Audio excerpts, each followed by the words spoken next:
precious metals and precious metals related securities are way underowned in historic terms. 40 years of benign economic climate has made people forget why they might even own gold. The market share of precious metals and precious metals denominated assets is less than 0.5% of the total value of all savings and investment assets in the United States. The 4-decade mean is 2%. If the market share of precious metals and precious metals related securities merely reverts to mean, I think it'll overshoot. But if it merely reverts to mean, demand for the stuff increases fourfold. Ricke Rule is a 50-year veteran and legendary investor in the precious metals and resource sector. He founded and served as CEO of Sprott U.S. Holdings, Inc., before retiring to face other ventures in 2021. He is a frequent speaker at industry conferences and interviews on natural resource investments. Ricke holds significant precious metals-related investments and is Sprott's largest shareholder. Yet, he believes this is the best time to accumulate more gold, silver, and other precious metals-related investments due to various economic and macro factors. Ricke believes there was a notable shift in global economic dynamics in 2022 from decades of benign economic climate to a mercantilistic one. As a result, he warns that the investment scene is about to get fiercely competitive and rigorous. But in all sorts of economic climates, investors can always depend on one sector to remain stable, non-volatile, and lucrative for all. This is, of course, the precious metals industry. Ricke's optimism for this sector is predicated on a number of factors, including what he describes as a reversion to mean in demand. According to Ricke, the market share of precious metals investments, relative to all classes of savings and investment products, in the U.S. market is believed to be less than 0.5%, down from a 4-decade mean market share of 2%. Ricke predicts we will see a reversion to mean in no distant future as the demand for precious metals and precious metals-related investments quadruple. When that happens, he expects a similar change in prices, with an ounce of gold expected to hit between $8,000 and $9,000. In a recent interview with Frank Curcio of Curcio Research, Ricke shares some exciting insights about gold and silver and related investments, and not so exciting insights about the US and global economies, which he says will only contribute to significantly higher prices for gold, silver, and related investments.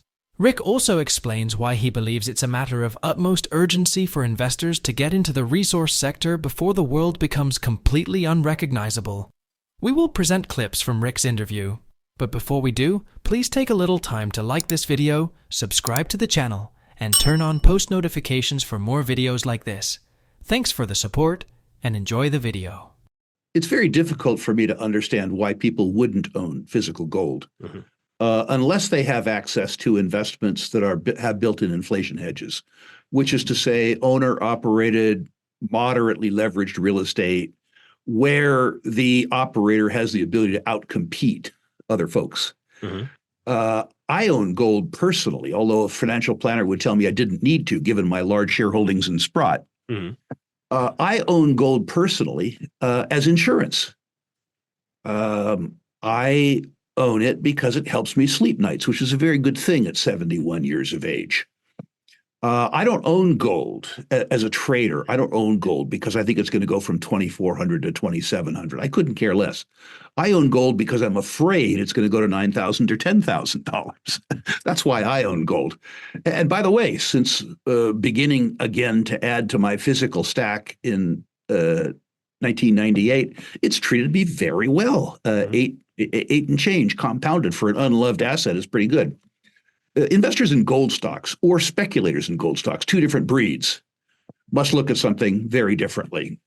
I remember that you have a talent for technical analysis. If you look at gold market beta or gold equities beta, when we come into a period of a gold bull market, the simple beta, I would define beta as the delta between the performance of the gold equity sector and the broad equity sector, is spectacular when we come into a gold bull market.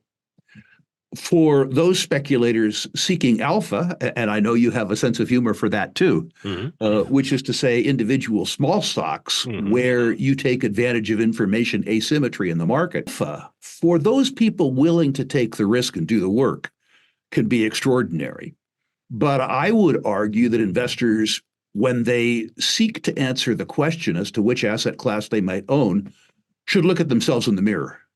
What type of investor are they? How much risk are they willing to assume? And most particularly, how much work are they willing to do? If their primary consideration is reading more books, doing more gardening, spending more time with their kids or grandchildren, then I think they need to own the physical gold. They need to own it as insurance. If they're willing to do some work, if they want to balance their equity portfolio, keeping in mind the beta in gold during a gold bull market, they should do some work, but you need to do just a little work and find the 4 or 5 or 6 best gold mining companies in the world. For those people who are seeking alpha, for those people who are attracted to 10 baggers or 20 baggers, please understand that you have to subject yourself to a lot of volatility and a lot of risk. And in order to do that, you have to commit to doing a lot of work. Frank, you may know that anybody who wants to can go to ruleinvestmentmedia.com and list their natural resource stocks. I personally will rank them 1 to 10, 1 being best, 10 being worst. As a consequence of that, I've ranked about 80,000 portfolios in the last decade. And the one particular lesson I've gotten from that is that most speculators own way too many stocks. And their technique for selecting them seems to have been got a hunch, bet a bunch. I would suggest that speculators limit the number of stocks they own that they want to work on their portfolio. And by working on portfolios, I don't mean listening to Ricke Rule or Frank Curcio podcasts. I mean reading quarterly reports, reading balance sheets, reading resource statements, reading management information circulars, reading proxies.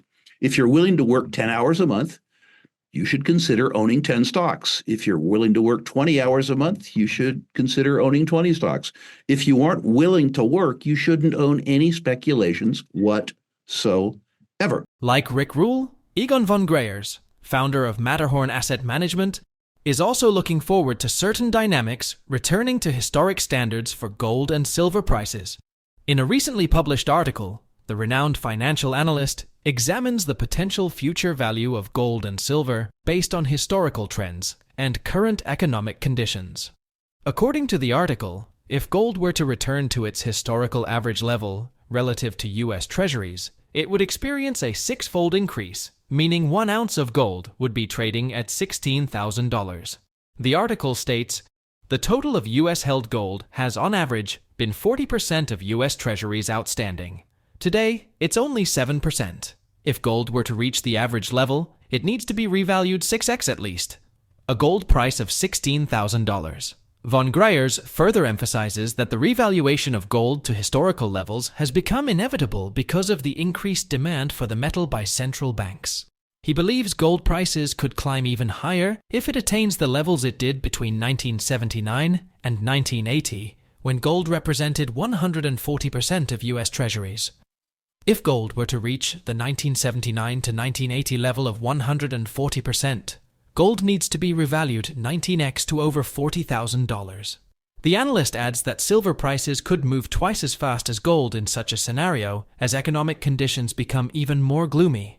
Rick shares von Greyers' concerns about the U.S. economy, in particular because of the burgeoning debt and unchecked government spending. My sense is that we had a real shift in the direction of the economy in 2022. We need to remember back over 40 years, we've probably been in the most benign economic climate in human history. Declining real and nominal interest rates beginning in 1982 from admittedly a 17.5% prime. U.S. dollar hegemony on a global basis. So as Americans, we could export our problems to other people. The demographic benefit of the baby boomers, which is of course over. The good and peaceful part of globalization and free trade. We're now in a much more mercantilistic economy. But I think of particular note has been what you describe, which is to say the increasing amount of debt and deficit relative to the private economy. Let's look at some arithmetic just for fun, Frank. If you measure the deterioration of the purchasing power of your dollar, which is to say your cost of living, by the CPI, you will believe that inflation is running at 2.6% a year.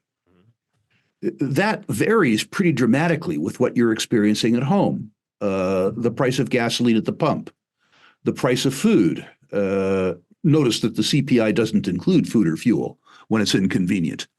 An odd index for someone who either drives or eats. Notice, too, that the CPI doesn't include tax. Now, a cost of living index that doesn't include the largest component of most household expenses is fairly silly to me. I did a thought experiment over the last 4 years, and I attempted to measure, improperly and anecdotally, loss of purchasing power for my own savings and investment in the purchase of goods and services necessary to maintain my life. By the way, I don't describe taxes as a service, but that's a different, and they certainly aren't good. But let's leave them aside. I have to pay for them. And what I have discovered is that the purchasing power of my savings diminishes at about 7.5% compounded in US dollars. So that's an anecdotal number for me. That is to say, the decline in the purchasing power of my savings. The yield I get on my savings, the real yield, if you define them by the U.S. 10-year Treasury, the world's benchmark savings instrument, is 4.3. So I get paid 4.3 in a currency where my purchasing power is declining at 7.5. In other words, the value proposition associated with the world's foremost fiat currency is that you lose about 2.5% of your purchasing power a year, perhaps 3, compounded over 10 years. If anything at all would make me concerned about the efficacy of fiat-denominated savings products, it's a government-guaranteed loss. There are, of course, other things. There are other things that concern me. The predilection of the political class to deal with any economic circumstance through counterfeiting.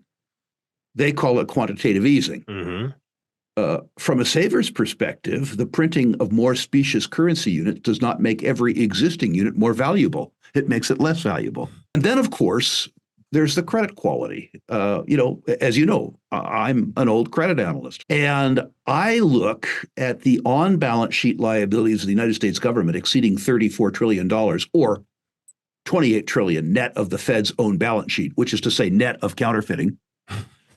And I look at the other side, at the net present value, not nominal value, but rather net present value of entitlements. Social Security, Medicare, Medicaid, federal pensions, military pensions, environmental trust funds, stuff like that, exceeding, by the estimate of the Congressional Budget Office, $100 trillion. Earlier this year, while other gold bugs celebrated the moves from $1,821 per ounce last October to over $2,200 in March, then above $2,400 in May, Rick said he expects massively larger and more significant upside moves for the precious metal. In his words, "The music has not started yet. It starts when gold is trading at $7,000 or $8,000 per ounce." He further noted that the floodgates would burst open when all investors finally lose confidence in U.S. Treasuries, the dollar, and the Western-backed debt-based fiat system. For analysts like Rick and von Greyers, the final push will happen much sooner than everyone expects. Let us know what you think about Ricke Rule's interview in the comments section below. Also, ensure you like this video, subscribe to the channel, and turn on post notifications for more videos. Thanks for watching,